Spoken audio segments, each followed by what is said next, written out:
आज खबर उत्तराखंड।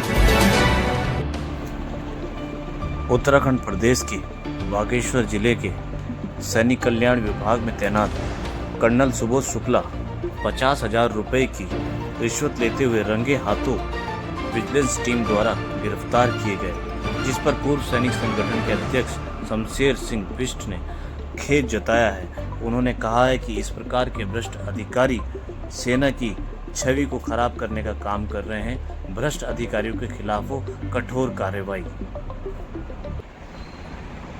बीजी, जो ये सैनिक कल्याण विभाग में एक कर्नल के द्वारा रिश्वत लेने का जो मामला सामने आया है, इसमें आपका क्या कहना है? देखिए, जो सैनिक संस्थान है, जो आर्मी का संस्थान है, बहुत ईमानदार संस्थान है और पूरे भारतवर्ष के लोग नहीं, पूरी दुनिया के लोग भारत के फौजी को बहुत सम्मान की दृष्टि से देखते हैं कि ये भाई ईमानदार है और ये हमेशा लोगों की मदद करता है।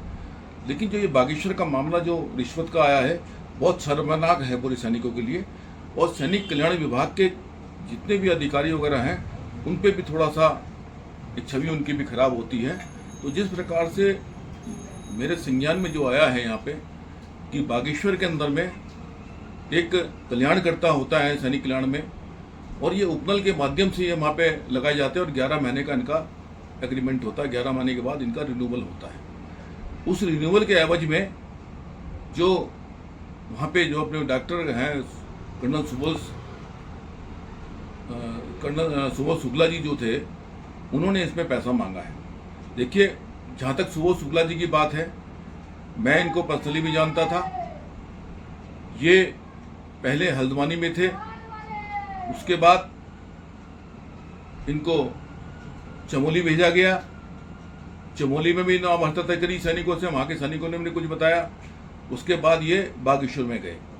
जब ये बागेश्वर में गए, बागेश्वर में जाने के बाद वहाँ के लोगों की शिकायत थी, क्योंकि मैं यहाँ पे सैनिक संगठन का अध्यक्ष हूँ, तो उनके बारे में मेरे पर उन्होंने वहाँ के लोगों ने शिकायत की। वहाँ पे मेरे लोग हैं, मैं कई बार वहाँ पे सैनिकों से मिला हूँ और उस सैनिक कल्याण में भी रहा हूँ। तो उन्होंने कहा कि एक इतना बड़ा अधिकारी है जिसको सरकार इतनी अच्छी तनख्वाह देती है और उसको हाउस रेंट भी देती है, उसके बावजूद भी वो कर्नल रेस्ट हाउस में रहता था। इस बाबत मैंने उससे बात भी करी थी, तो उसने बोला सब रहते तो मैं भी रहूँगा, इसमें पहले भी रहा है इसमें।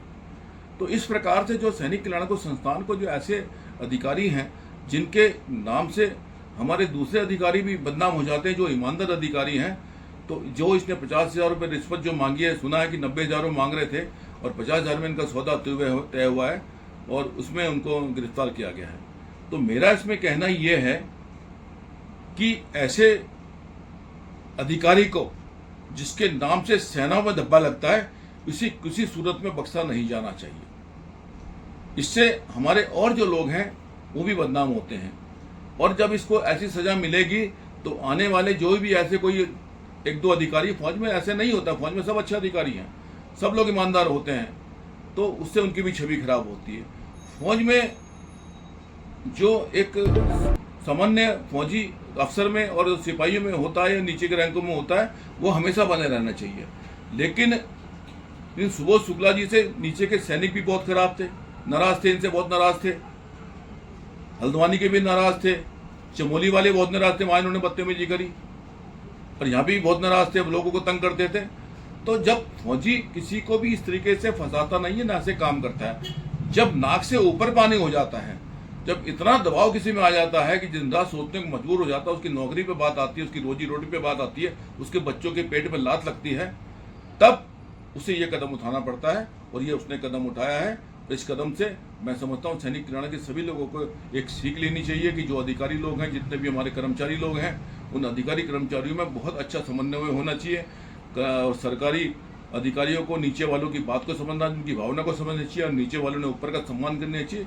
ये तमाम चीज़ें इस सोचने को मजबूर करती हैं कि जो इस प्रकार का ये ऐसी घटना दोबारा नहीं होनी चाहिए।